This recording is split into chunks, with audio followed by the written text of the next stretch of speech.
Other than coin collecting or stamp collecting, this is one of the oldest hobbies around, and it's quite often passed down from generation to generation.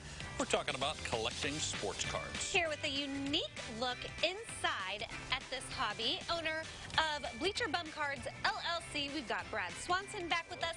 So we're not talking animals today or Illini or anything like that. Some sort of an animal with you. Yes, we're talking cards, specifically sports-related cards. Yep. For the most part, that's my specialty. So Bleacher Bum Cards is kind of an accidental business that started just before COVID, and then the card industry really boomed during COVID for a number of reasons. And so my business has kind of grown along with that. So I brought a few examples here of graded cards. What does that mean? So basically, people are familiar with ungraded cards, you know, ones that they would get out of. Actually, no, I'm not. Okay. It's well, stuff that's not in plastic, essentially. Okay. So you buy a pack of cards and you open it up and you get a bunch of your favorite players and you collect those. Okay. Well, the grading process is a relatively new thing in the last 20, 30 years. And basically there's different companies out there that you can send the cards to, and they grade their quality. So they're grading them on a 1 to 10 grading scale. Looking for what for specifically? Different defects, imperfections, that type of thing. So a card graded a 10 is considered perfect condition, and because of that is more rare and is worth more. So well, we're looking at a red Grange right there. Right. That, Autographed red Grange card. It has to be pretty rare. And how do you know that that was really signed and autographed by Red Grange? So the example here that I have of Red Grange is authenticated by PSA. So PSA stands for Professional Sports Authenticators. They do the grading and they do autograph authentication. So an example of that is here. We refer to this as a slab in the hobby. So that card was sent by someone after Red signed it to PSA. Their authenticators examined it, determined it to be authentic, and then they encased it in that case to protect it and to certify that it's real.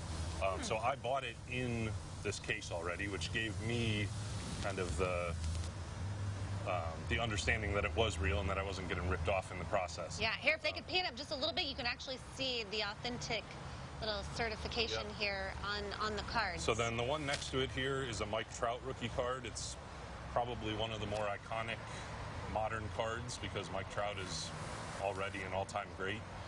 So that's an example of a graded version of a card.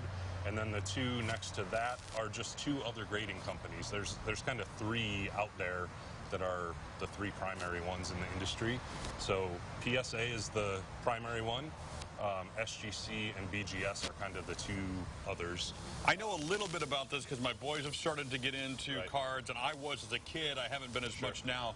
I do know that some cards are worth grading because it can be expensive, and some cards are definitely not. If talking to people who may have grandkids with cards who are looking into this, how do you know what to send off and what not? So that's really where I come in. Because of the experience I have with this, I've kind of become an expert in doing that calculation and figuring out what makes sense to grade, what doesn't, what are things worth, you know, that type of thing. So one of the things I was hoping to kind of get out there today is that if people do have a collection or individual cards that they just don't know the value of, don't know what to do with them, and want some help, they can contact me, and that's what I'm here for. I can kind of walk them through the process of determining what's worth grading, what's not, which grading company to go with, based on the differences between them.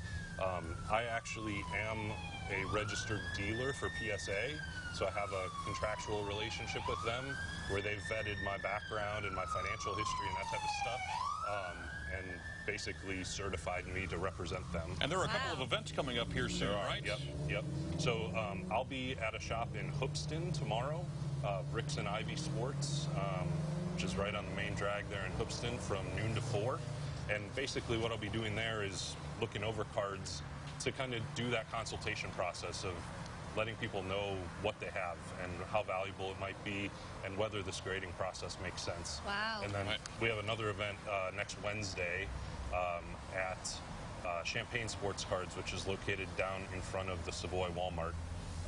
and that goes from 5 to 8:30. So I'll be there as well. All right. Well, I hope my mom is watching because my dad and my brother collected cards when my brother was little. Do they still have them? They have the box sets of like the entire years and. Sounds like they need to go to my website and make an appointment. All they're doing is sitting in a closet. If they're from the late 80s or early 90s, they're not worth anything. Yeah, Unfortunately, I'm You're sorry to tell breaking you. my heart here. That's what I collected too, and it's just how it goes. If you want more details on Bleacher Bum Cards, we'll connect you on our website.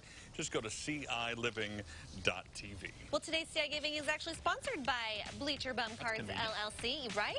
They will give the winner a $50 credit towards a card grading submission. To enter, go to CILiving.tv, click on the contest tab, then select CI Living, CI Giving Sweepstakes. Your keyword is baseball, 1 entry per person, and we will announce a winner around 4:50.